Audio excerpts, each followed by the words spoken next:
మీకు ఎవరికీ తెలియకుండా ఇది నేను చాలా ఏళ్ల నుంచి దాచిపెట్టి ఉంచాను. విధి ఆడిన వింత నాటకం వల్ల ఇప్పుడు నేను కొన్ని నిజాలు బయట పెట్టవలసిన సమయం వచ్చింది. గుణ, కామాక్షి, నీకు ఈ పేరు గుర్తుందా? ఆయన మీకు క్లోజ్ ఫ్రెండ్ కదండి? అవును, గుణ నాకున్న ఏకైక ప్రాణ స్నేహితుడు. ఆయన చనిపోయారు కదండి. ఆయన చనిపోయి కూడా 20 ఏళ్ళు అయ్యుంటుంది. ఇప్పుడు సడన్ గా ఆయన గురించి ఎందుకు చెప్తున్నారు? అతని గురించి చెప్పాల్సిన సమయం వచ్చింది కామాక్షి.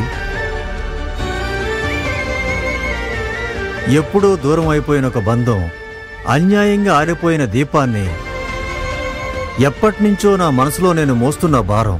విషయం ఏంటో ముందు చెప్పండి నాన్న. ఆర్తి, నేను నలన్ గ్రూప్ ఆఫ్ కంపెనీ సీఈఓనని నీకు సంజయ్కి ఎందుకు ఈ లోకానికి తెలుసు? కానీ 25 సంవత్సరాల ముందు ఈ కంపెనీని నేను మొదలు పెట్టడానికి ముఖ్య కారణం నా ప్రాణానికి ప్రాణమైన స్నేహితుడు గుణనే. వాడు పెట్టిన పెట్టుబడి, వాడు సహాయంతోనే నేను అతను కలిసి పార్ట్నర్స్గా మొదలుపెట్టిన బిజినెసే అమ్మా ఈ నలన్ గ్రూప్ ఆఫ్ కంపెనీస్. అతను ఎంత ఉదార స్వభావం కలవాడంటే అతను పేరు వేయడానికి కూడా ఇష్టపడలేదమ్మా.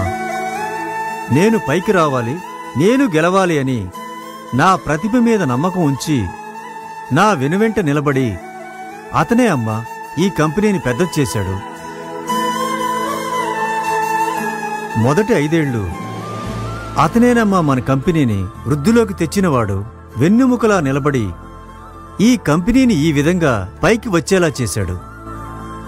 సరే బావా, ఇదంతా ఇప్పుడెందుకు చెప్తున్నారు మీరు? గుణకి ఒక కూతురు భార్య ఉన్నారు.